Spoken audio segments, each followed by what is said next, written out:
So our next speaker is Mr. Reese Eskridge.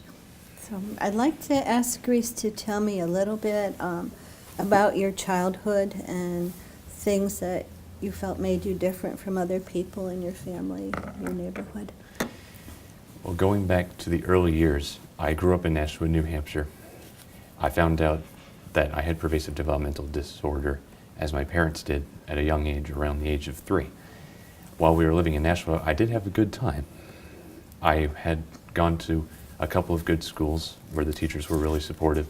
Classmates did not ridicule me or anything like that. If I'm just going to keep it brief, I would say that the next stage of my life, when I moved to Limeboro, New Hampshire, and attended a different school there, the times did change. I became the subject of bullying and academic hardship, and I had to go through it all with very little support. I felt like I was chronically in survival mode every step of the way during that era. It was very rough. It took a physical and emotional toll on me because I went home with headaches almost every day by the time I got into 4th grade. Exclusion was the biggest problem I had, followed by my academic struggles. So, and then you moved back to Nashua, and then what? I moved back to Nashua, and I did manage to get out of that school, of course, and then I entered homeschooling. While the bullying was over, my academic problems were not. Because my mother was my instructor, it's not like she specialized in a particular area of expertise and could easily help me to navigate through the course contents. It was kind of a do it on a set schedule basis without a lot of grounds for support. So, how old were you when you came to Delaware? I was almost 14 when I moved to Delaware for the first time. I first moved to Smyrna, Delaware, and then in June of that same year, I moved to Newark. So you were only in Smyrna for a little while? I was for a few months. We lived in a rental house, and then we had to settle for a more permanent residence in Newark.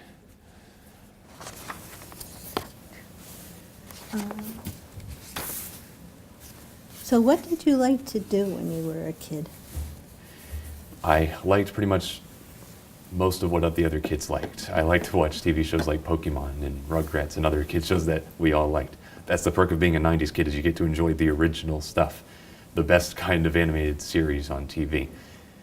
Seriously, at this day and age, there's not much good on. Anyway, I also enjoyed other games too, like board games and video games. I remember I had the original PlayStation system and played it with my dad sometimes. I'm not going to go into too much detail about that, but the point is, I did enjoy most of what other kids liked, and what I really wanted was inclusion in those activities. And I had a couple of close friends when I lived in Nashua the first time around who were willing to do pretty much anything with me, and we always had a blast. Do you ever see them anymore or keep in touch? Not with them. I mean, there's one person I only minorly keep in touch with nowadays. He used to be my friend in preschool. We graduated from preschool the same year, the same month, really, summer of 1998.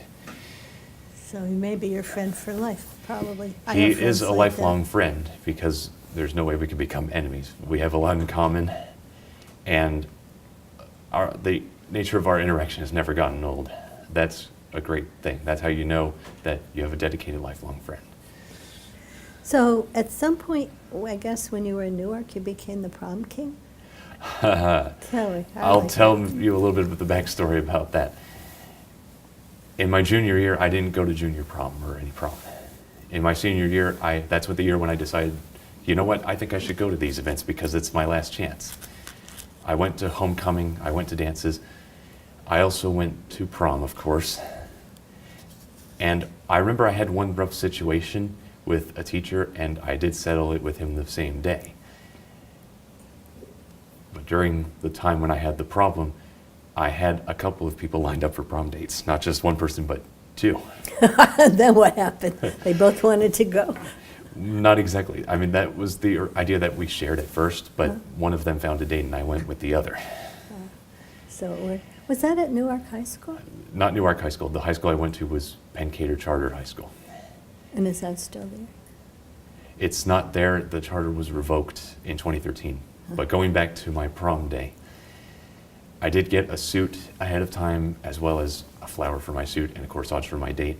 I gave it to her at her house. We drove on over to Wilmington at the Doubletree Hotel where the event was held.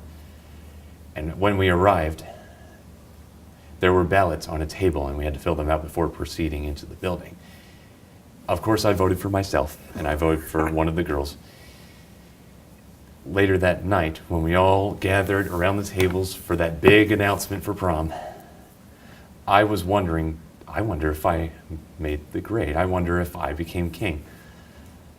And when I heard Mr. Kess, the host, announce, "Your prom king is Mr. Reese Eskridge," I was so ecstatic. It was one of the greatest moments of my life. I felt like it was a defining moment when I had gone from the previously condemned, stigmatized child who struggled academically to a popular scholar who had his moment in the spotlight. And it was magnificent.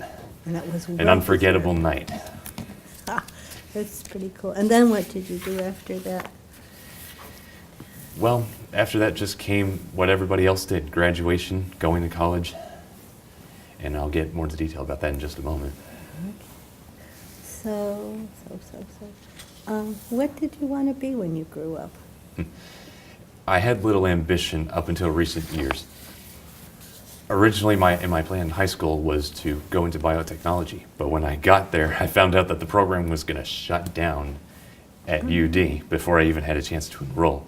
So I settled with general biology. During my time, I explored some interests, but it wasn't until after I graduated that I discovered what I feel that I'm more made to do, something I'm naturally passionate about, namely the brain sciences, because it's really a young field. It's emerging. And I want to be a part of that young movement as it's beginning because it's a great treat. And usually when you're talking about leaving a legacy, it's the people who come first, the first generation that really defines what it means. What it means to work in the field or to make an impact in the field. So that doesn't just go for brain sciences, it could go for any field you could think of. And you're doing it. Are you going to get a master's degree finally? Are you still taking I don't know if I'm going to go to graduate school. I'm the kind of guy who has struggled academically with the exception of my time at Pancake Charter. Not just grade-wise, but socially and activity-wise, I was kind of the shy guy. I didn't want to get involved in a whole lot. I felt like it wasn't for me. I'm a bit meticulous about getting involved in activities at this point for those reasons, just because of the nature of the activity, the people I meet, and a number of other factors that are a little bit more difficult to explain. But the point is, whenever I visit, I have to have some filters. Okay, does it pass through this filter well? Does it pass through this social filter well? Next filter, does it pass through enjoyability? Does it pass through knowledge and wisdom that I can gain from this practical experience? Because I'm taking time out of my busy day and my professional life. I could be doing more on the professional side than the personal side. So I really have to understand, do I have a specific set of criteria, and does the activity match it up? Are you still taking those online courses you were talking about? I'm taking them regularly. I'm involved with at least one course every day. I don't work at it every day, but I'm involved with one every day. Whenever I do work at it, I try to practice my listening skills, because out of the multiple facets of leadership and learning, listening is one of the most important, and that's the one I have the worst time with, just because of the inherent nature of my Asperger syndrome, where I have trouble paying attention to things that are outside of the scope of my interests. But nevertheless, I always have a deadline, whether it's preset or whether I set it myself, and I meet it as best as I can, because I try to uphold the value of integrity, which is important for any leader and any Toastmaster. And what courses are you taking? What topics are they? Various topics, just anything that piques my interest. Mostly it's sciences. I've also looked at like the science of leadership, the science of everyday thinking, social psychology, and neuroscience topics. How to, like the science of learning, how to improve your brain, train your brain for better learning and better engagement with others, and so forth. It's really mostly about the day-to-day functions and how I relate to them. I also want to demonstrate not only course mastery, but subject matter mastery, field mastery. It's part of a grander scheme, I believe, where I can get certificates of achievements as viable and tangible proof of my achievements and knowledge in a subject matter, and I can add that to my career portfolio and sell myself when the time comes to do so. I think, by the way, that's one of the more important things is how you network, how you sell yourself, what tools do you use, what's most suitable for you. And then comes the matter of opportunity, when not just at networking events, but afterwards. It's like, when I follow up, what exactly is the opportunity that I want? And I think that's becoming increasingly critical for my generation and the generation that will come after mine, especially when the number of people with disabilities rises and does not constitute a minority anymore. These soft skills are as important as ever, even when the status quo of the educational system can falter increasingly. And the reason why I take those online courses, for example, is because I want to get those skills without paying a huge sum of money to take them. I only have to get one certificate, for example, for about $50, as opposed to thousands of dollars in college tuition to get undergraduate or graduate credentials, academically speaking. Do any of them give college credit or not? Some of them do offer, I guess you could say, some college credit, but you have to pay hundreds of dollars for that, and sometimes even that's not affordable, even next to the thousands of dollars in tuition. It's a bit of a tricky situation, but the value of learning is the same no matter what, and that's really what's most important. The transferable knowledge is the most invaluable type, and with this new rules of work, and that's actually a book, by the way, that I'm reading, but some of the new rules of work are to really buckle down on the skills that you like and connect them with your deep interests. Understand which industries that you like and what specific function you dream to serve within that industry. If you can answer professional questions like that, then you have a greater chance of establishing a professional profile and selling it to others convincingly. And that is my ultimate goal for my professional life, because I'm still early in my career. I'm not giving up the sciences personally, but if I wanted to transfer to any other industry or even any other field, which is a huge transition and it's long-term and difficult, I have to make sure I have that skill set.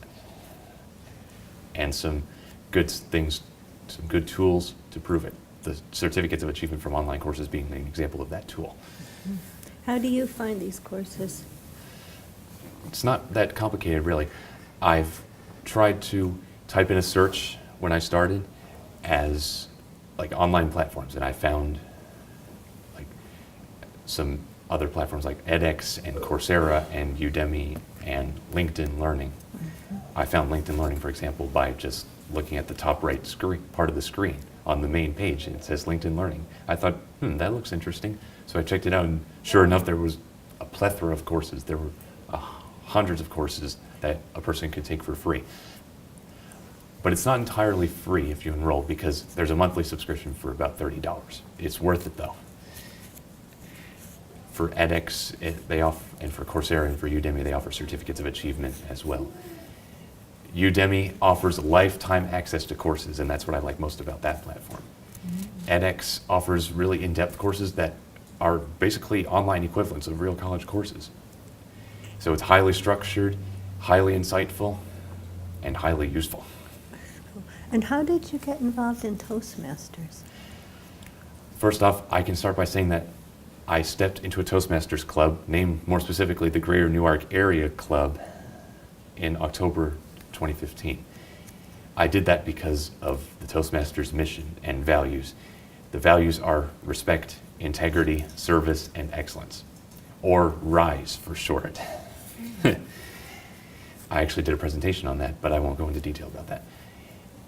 The backstory is I first saw Toastmasters International, its website, in August 2013, and it piqued my interest. I revisited it about a year later, thinking, wow, this would be interesting to join. I also saw a clip about the World Championship of Public Speaking, which is the ultimate speaking competition in the world. And I thought, one day I would like to be on that stage and present something very insightful. And you will. That's I really just cool. might. That's actually one of my long-term goals, is to go to the World Championship stage, maybe in this year 2024 specifically. I could What? start to enter the international speech competition starting next year and build upon my skills, get an understanding of what the nature of competition is like, what makes the international speech competition different from the table topics contest, for example. But why I wanted to join Toastmasters International was just to improve the set of transferable skills that I had so that I can attribute it to my professional life. I know that if I develop my image as a speaker, that would help me. And I also had a strong passion in leadership before I even joined. I was part of the UD's National Leadership National Honor Society, Sigma Alpha Pi, or otherwise known as the National Society for Leadership and Success. I received an invitation to join that in my freshman year of college in February 2012. A letter for nomination, and all I had to do was accept that, and I was in. Oh, cool. And pay the dues. So I underwent leadership training for that, and I'm undergoing leadership training for Toastmasters right now, and that's a reason why I joined, is to follow up my experience with the Honor Society and get that practical experience that I didn't get during my time in the National Honor Society. Mm-hmm. Is to literally speak in front of an audience, no matter how large it is or how small it is, and just train my brain to deliver messages without notes or anything. Just a simple prompt. I wanted to know all the steps of speechcraft and delivery. And I knew that that was going to serve my passion well, whatever it was. Whether it means selling myself in less than a minute or delivering a keynote address that spans an hour or longer. It could range from that to that. And it will. So when your major was biology, right? Yes. How did you get so interested in biology? And how will these things tie together? Interesting question. I mentioned earlier that my passion in biology was something I discovered in high school. But what I found was biology was not the most specific thing that I liked. I found neuroscience later. So I decided to settle with biology because it was in the sciences, it pays well, and the skills I require are transferable to many other fields. Those were my reasons for majoring in biology. I thought, I don't want to be that guy who changes his major. I have to try to commit to something without spending too much time or too much money in seeking a diversion pathway that leads to another accomplishment, like in another major. And what was your job? I know it's gone, but what was it? My job after I graduated, you mean? My job was in Fairville Products. It was a lesser known company in the Wilmington, Newport area. I got my start there making fuel additives. It was in the chemicling business, and I thought, if this pays well, that's good enough for me. And I can work with machines, I can work with hazardous chemicals, and I did. I have good knowledge of those now. And as I speak, I have another job lead. I'm going in for a second interview tomorrow, and I think I have a good chance of getting an even better job. But I think what you're trying to get at is, how do I establish a well-defined professional life, professional goals, professional image, a well-defined career pathway. No matter what, it takes years to develop it, and that goes for anybody.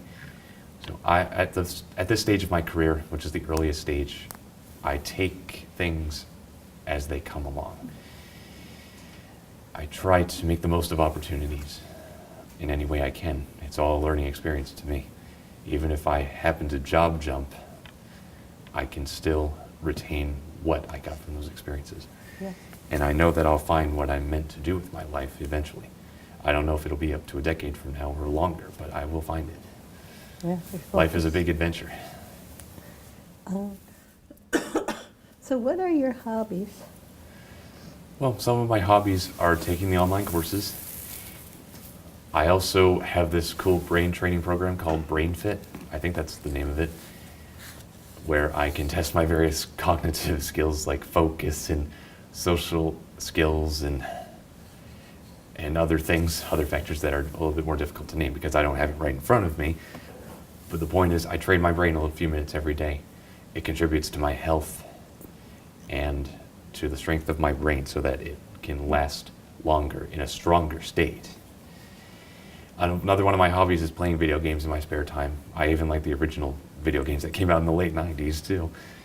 Like some of my peers are who happen to be around my age. Like Spyro the Dragon and Crash Bandicoot Warped. I love those games. I play those sometimes. Every once in a while, I go onto my computer and I play a game like SimCity, which were popular in the late 90s, early 2000s when I was growing up. Those things have stuck with me for the longest time because I still play them in the present day. It's just great. It's great fun. It gives me balance between personal and professional lives.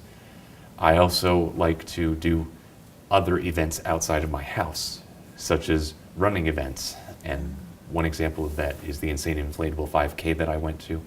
And that's what really got my interest high in running, because you got a series of obstacle courses, and that's combined with standard running paths. They have a pre-designated course, and you can have the most fun that anyone can have with an obstacle course while getting a lot of exercise on a 3.1 mile course. Best of all, you can get a finisher's medal each time. When I did my first Insane Inflatable 5K back in last August, I finished with 3 finisher's medals, and I ran 9.3 miles. Oh my God. It's a great way to get fit and have fun at the same time. Is it in Newark? It's not in Newark. It was all the way in near Atlantic City. It was an hour and a half drive, but it was so worth it.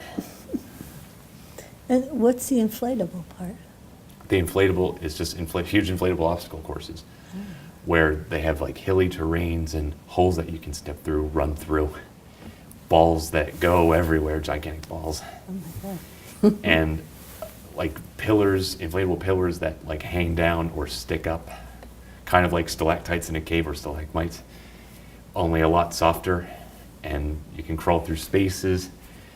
It's just tons of fun, and it gives me a chance to exercise my gross motor skills and my physical strength. Cool. It's all part of not only getting fit, but breaking barriers. As a person with Asperger syndrome, motor delays constitute a barrier, and I just wanted that ideal opportunity to get fit, have fun, break that barrier down so I can be set for life and free of that burden of motor delay. So,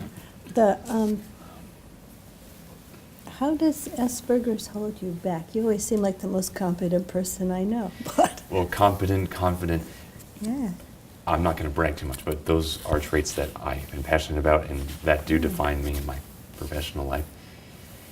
But if you ask me what holds me back the most, I think it's a matter of confusion. It's not one of the more common characteristics of Asperger's, but without a strong support system earlier in life, I think that does have a bit of an adverse effect on later life. yeah. And which pieces are confusing? The career path that I'm going down towards, like, I don't know exactly what I'm doing. That's why I commit myself to lifelong learning and to use this strategy of transferring skills from one area to another, making the most of opportunities. But it's hard to get a lot of professional support and build a network when you don't recognize your niche in the professional world, what you're made to do. And that's where I stand right now. I think you'd be. And because sometimes I struggle with engaging with others, or I'm afraid to like kind of go out in the house and know exactly what I want to talk about,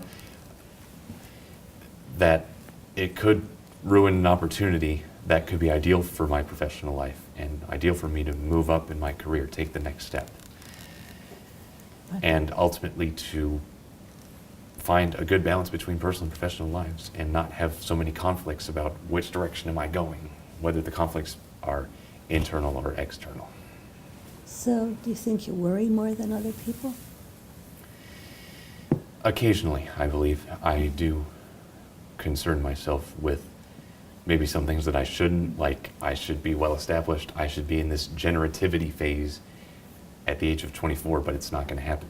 Sometimes I have some trouble accepting the reality of my situation. Namely, I have trouble accepting the fact that I'm still developing, learning, growing. I'm not the most talked about person for that reason. Usually, like dignitaries and other professionals who have a much higher level of expertise in a particular arena than I do are ones that are going to take a lot of credit, have more opportunities, have more doors open in this corridor called professional life. And I have to be like selective in that regard. I have to like find the right door to step in towards, and I have to have the humility to start like back in the first part of the corridor and test each door out and face rejection. In other words, I have to accept that some doors are just locked and I don't have the keys and I can't find the keys to open them. And neither can I. No. So do you think you're treated equally, the same as other people your age? Yeah. In some ways I am, but one thing that I've noticed, like sometimes systems fail, and there are stories about like how people with Asperger's end up in the criminal justice system or fail in the educational system. The point there is they don't have accountability for the nature of Asperger's syndrome. They don't understand it like they should. I'm part of an underrepresented population, and if anything was to happen, then my difficulties would be overlooked, and that would not be good. That would create a whole host of other challenges down the road and immediately on the spot as well, depending on the case. So really, as a self-advocate, I can tell you that you have to provide yourself with your own voice because nobody else will. So, That lack of representation really kills, and that is how the systems falter. Unless you have good representatives who have maybe years of experience in the respective contexts, then there's little chance that there's going to be a great understanding and good sensitivity that SBs idealize in others and in themselves. They're living in a world that's not exactly made for them, and I know how that feels. A world that constantly rejects you or misunderstands you or treats you so harshly that it's unbearable. Like, so one person's definition of harshness is not the same as a person with Asperger's, most likely. so what do you think are the characteristics of Asperger's? Some of the fundamental characteristics. I believe that the big things that account for the majority of the struggles are like a lack of sociality, a lack of social life, and learning how to read social cues, and that leads to, some flaws in parenting styles. Like, parents don't always understand what the kid's going through. They can't express themselves enough to convey a lot of knowledge about emotional experiences. So the socio-emotional part of it is really all important, and mentors are definitely necessary. And the mentor could be anybody, a parent, a friend, caregiver, even someone who's younger than you.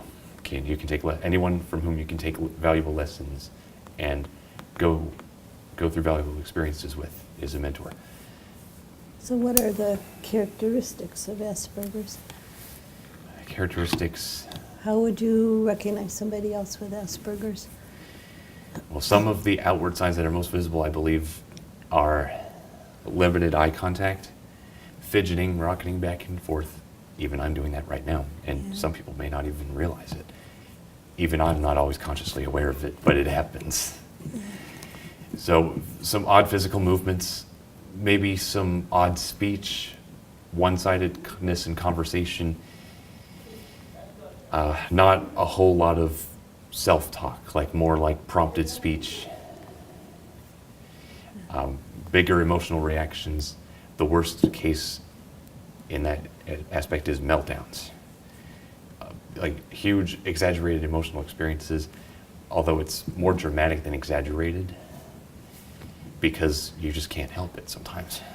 Oh, what would trigger it? There are any number of triggers. It depends on the severity of sensitivity in the brain and throughout the body, as well as sensitivity and emotion as well. So there's the sensory factor and the emotion factor that together create sometimes overwhelming experiences, and that's what triggers meltdowns. It's You just don't too have much one? to process. It's a matter of processing that information, and if there's an overabundance of information that's coming in from all areas and and it's not stopping, then before you know it, you're on the ground panicking, fighting for your life.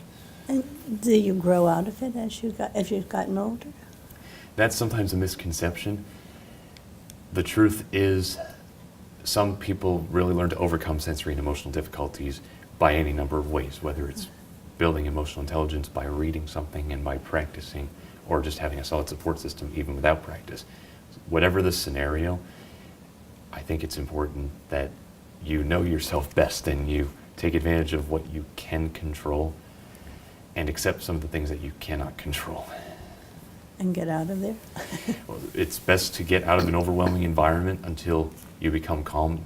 Sometimes all it takes is to know what to expect, to know what kind of input you're going to receive from the environment, from people, from anything your brain can respond to, because the Asperger's brain is almost always more receptive than the neurotypical brain. So, what else do you want to say about it? About the condition? I guess one thing I could say is explicit instruction really helps.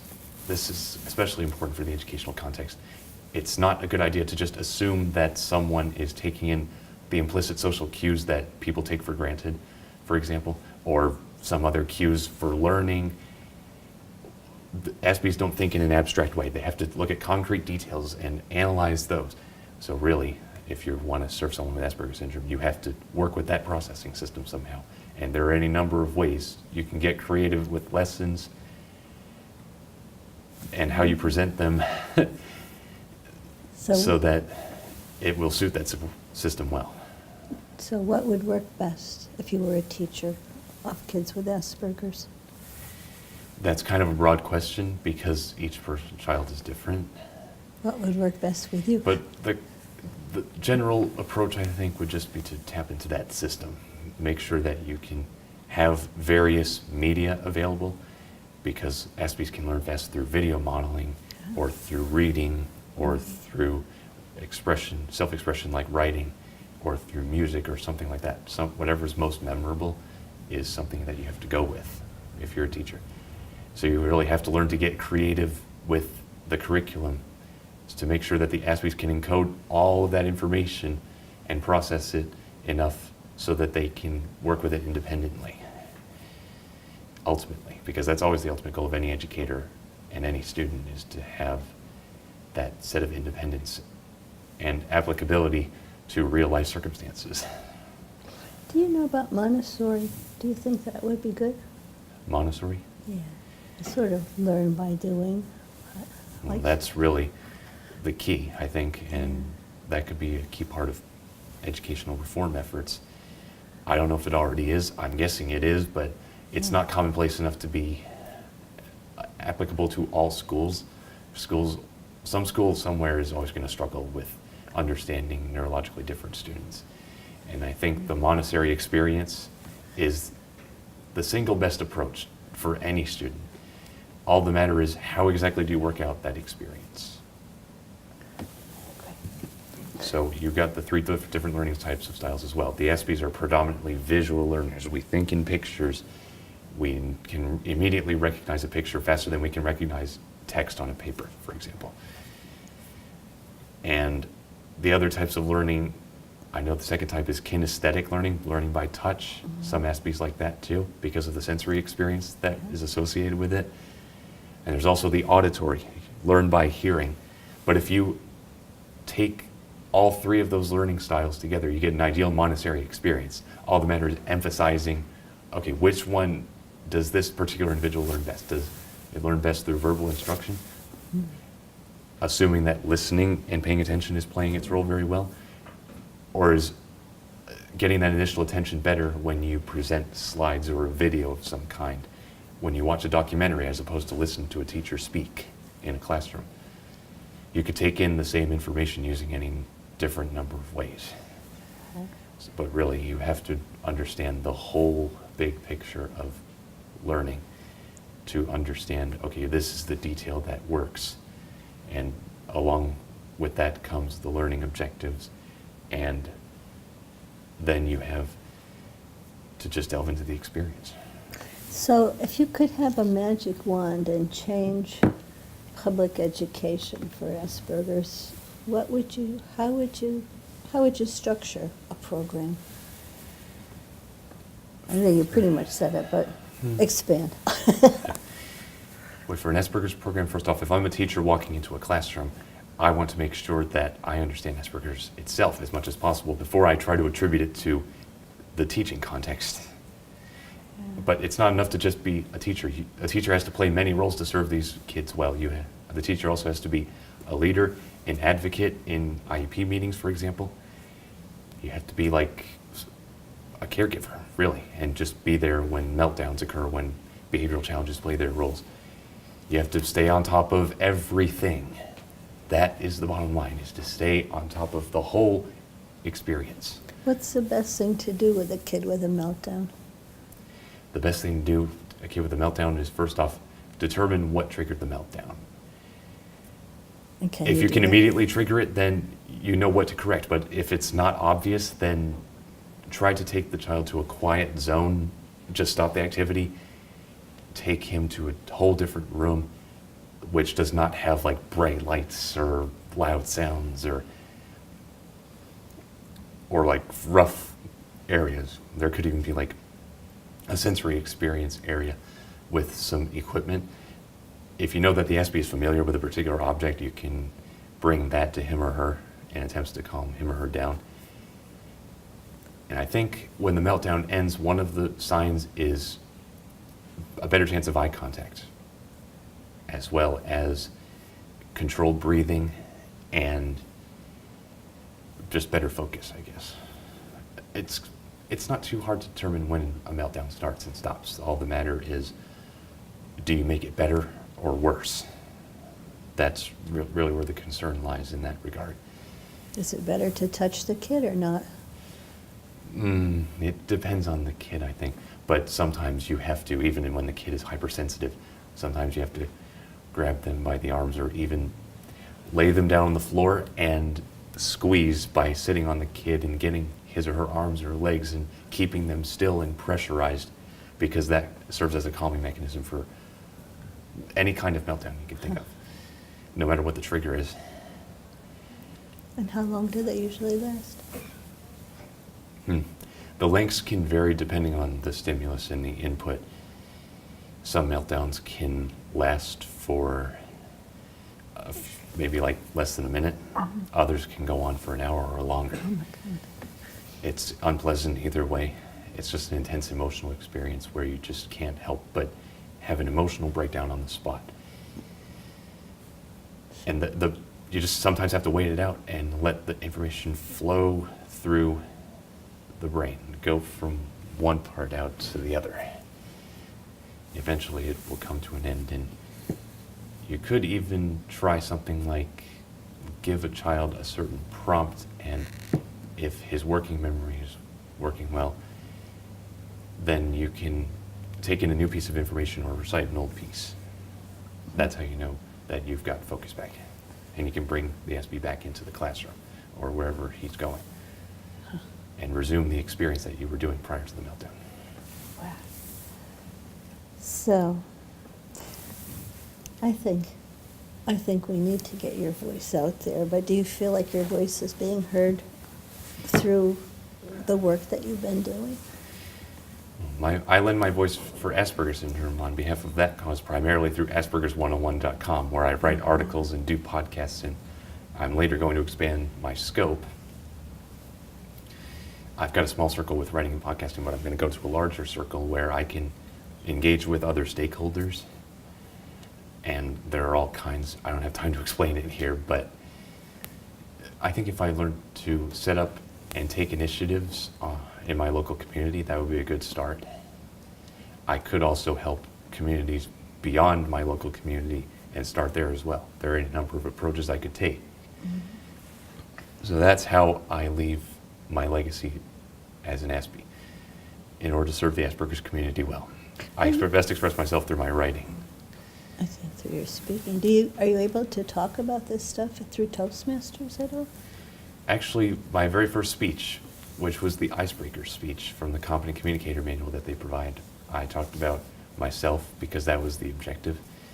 And I spoke about how Asperger's affected my life and all the hardships I faced and how it led me to that point.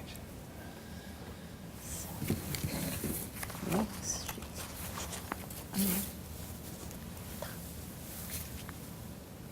So, if you could rewrite your own history, what would you have done different, or what should have been done differently?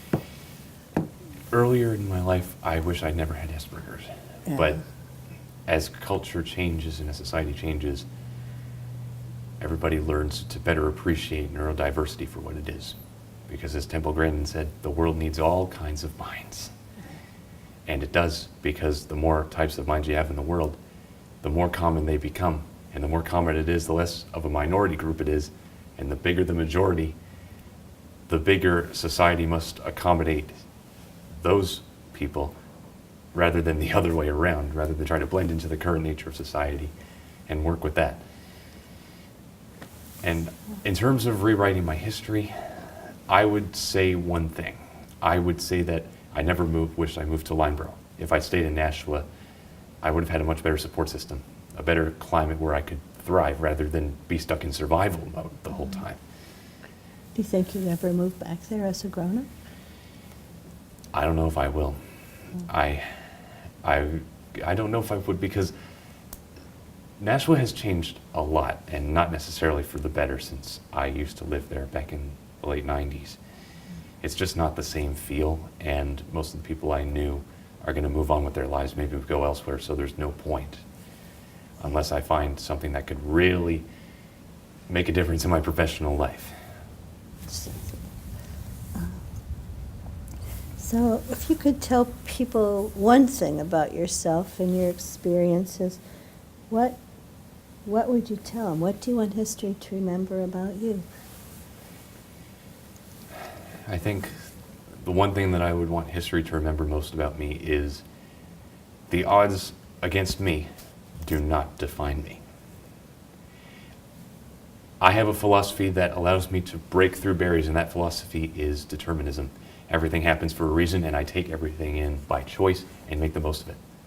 No matter what people or society does to me, I am always confident that I will leave some kind of legacy behind in my wake.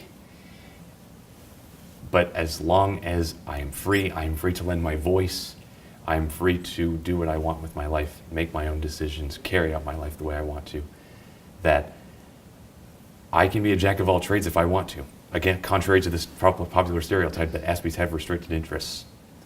I feel like that's what I'm doing right now by even doing Toastmasters, and by finishing college, and by going to places in my professional life, such as the art of persuasion, for example, where I really have to sell myself despite any difficulties I have, and show people what I can truly do.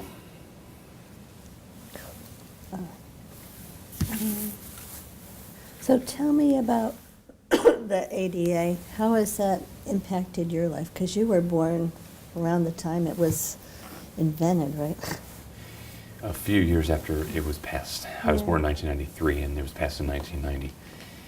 I think the closest thing I have for that, even though it's not directly impacted my life, I think it has directly impacted society in a way that promotes acceptance and inclusion and other principles that me and countless other people with disabilities have faith in.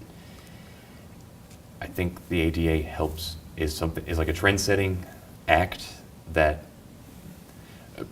has become popularized enough so that society can learn to appreciate it and use it effectively. Even though there are challenges, it also serves as a point of reference for both people with disabilities and without disabilities to use and say, oh yeah, this is the reality. It's like, I never thought of it this way. So it provides that key insight that allows society to progress forward step by step, year by year, to refine systems on behalf of people with disabilities. And as someone with a disability, I like to have as many definitions of security in my life as possible while leaving room for adventure and challenge. The one definition of security is job security, employment. Does company culture generally have a sense of how to serve people with disabilities very well, even when they are hidden and subtle and complicated. I think the ADA is playing a pivotal role in changing culture so that the workforce has more knowledge, independence, discipline, and satisfaction for people with disabilities, or kids for short. Oh, kids. Kids, knowledge, independence, discipline, and satisfaction. Did you make that up? I made that up myself, and guess what? It can apply to anything. It doesn't just, the kids doesn't just apply to kids, it can apply to adult life too. It can provide to professional life, any context you can think of, because whenever you try to get someone to do something, you're giving them knowledge, and ideally you want to give them full knowledge. With knowledge comes the ability to carry it out yourself, to apply it to whatever is necessary in your life, or whatever you want to in your life, even if it's not necessary. So get the knowledge, do it yourself. Next comes discipline. So even though you have the knowledge and you can use it independently, that's not to say that you have boundaries.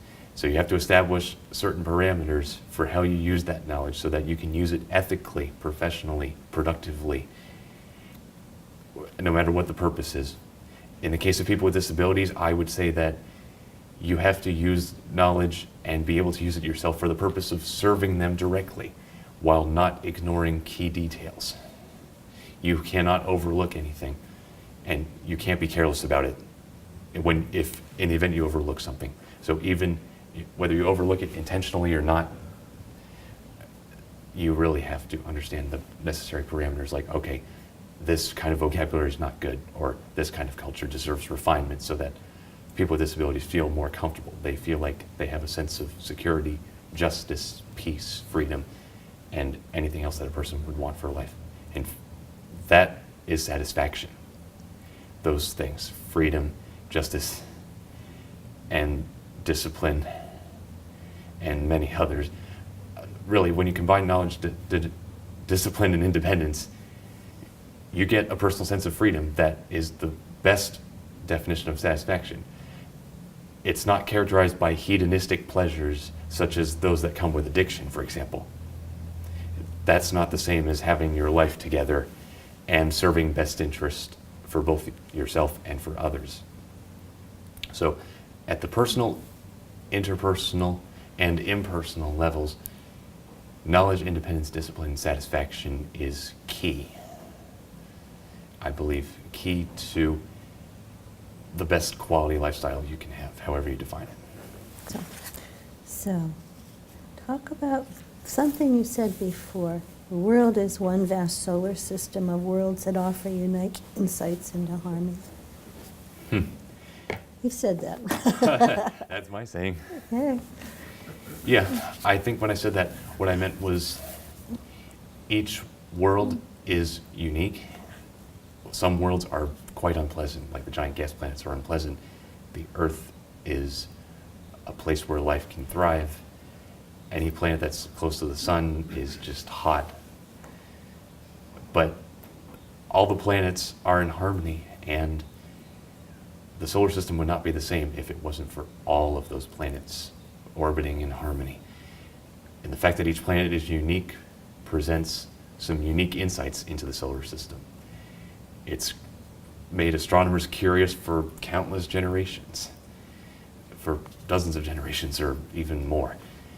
As early as Greece, astronomy was a huge deal. It's one of the oldest scientific disciplines in the world. So when you're talking about studying the planets, you want to have that variety so that you have a beautiful picture with a lot of diversity and complexity that will keep your interest at an all-time high, and that presents learning challenges that deserve to be overcome. And So it just doesn't stop. That's where the joy lies. The joy lies in exploration. And the same goes for people with disabilities. You want to keep exploring these different worlds so that you can appreciate the real, not just the expanse of the solar system and what comprises it, but really that these worlds are not entirely different from your own world. Like the Earth can be significantly different from Saturn, for example, but they have some of the same features, like weather patterns and lightning and wind and all of the essential ingredients for life and for sustenance and for magnificence. Okay, so it's a good analogy for people in the world. Absolutely. Yeah. We all have our own world, and when we take the time to learn more about each other, you'll learn more about your own world as well, not just theirs.